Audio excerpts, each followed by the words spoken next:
The fog rolled in thick that night, clinging to the ancient headstones like a shroud.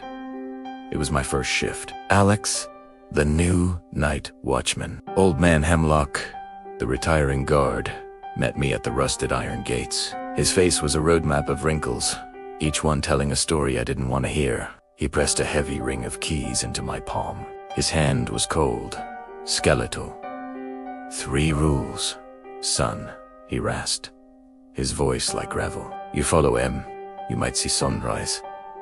I tried to crack a smile, but it died on my lips. He wasn't joking.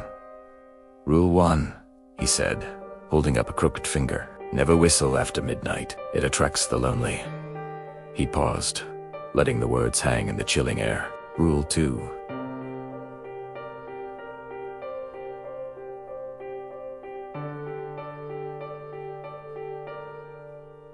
See any graves with fresh flowers, leave MB. They're not ready to be forgotten, and they don't like being disturbed. His eyes, pale and watery, locked onto mine. And rule 3. This one's the most important. If you hear a child's laughter, ignore it. It's a trap.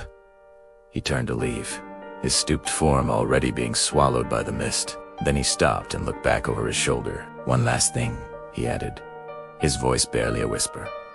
Break a rule, and it will come for you. And whatever you do, don't run. It enjoys the chase. With that, he was gone, leaving me alone with the dead and their secrets. The silence was the first thing that got to me. Not a peaceful quiet, but a heavy, expectant silence. The kind that makes the hairs on your arms stand up. I started my patrol, my boots crunching on the gravel path. The ornate mausoleums loomed like sleeping giants, their shadows dancing in the pale moonlight. The sheer loneliness of the place began to creep in, a cold dread that settled deep in my bones. To fight off the growing unease, I started doing something without even thinking about it. A low, soft whistle escaped my lips, a half-remembered tune from my childhood. And then I remembered. Rule 1. Never whistle after midnight. I froze, mid-tune. The sound dying in my throat, my blood ran cold. That's when I heard it. A sharp snap, like a dry twig breaking under a heavy foot. It came from somewhere deep within the rows of tombstones, hidden by the fog. My heart hammered against my ribs, a frantic drumbeat in the oppressive silence. I held my breath, straining my ears, every nerve ending on fire. Was it just an animal, or was it one of the lonely? I stood perfectly still, a statue carved from fear, my knuckles white as I gripped the heavy flashlight. The silence that followed was somehow worse than the noise itself. It was a waiting silence. Then, from behind the largest mausoleum, a shadow detached itself from the deeper shadows. It wasn't human. It moved with a disjointed, unnatural grace, unfolding itself into a tall, slender form that seemed to drink the moonlight. 2 points of light ignited within its head, glowing eyes that fixed on me with an ancient, predatory intelligence. This was it. The thing the old man warned me about. Every instinct screamed at me to run, to turn and flee and never look back.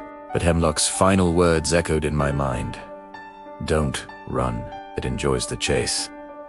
My feet felt nailed to the ground. My heart was a wild bird trapped in my chest, beating its wings raw. I stood my ground, my terrified gaze locked on the approaching entity. It began to circle me, a slow, deliberate pace. Its form shifted and wavered. One moment a solid silhouette, the next a wisp of tangible darkness. I could feel its gaze on me, cold and calculating, testing me, weighing my fear. It was a predator, and I was its cornered prey. The air grew impossibly cold, and the smell of damp earth and decay filled my lungs. An eternity seemed to pass in those few agonizing minutes, the world shrinking until it was just me and the creature in a silent, deadly standoff.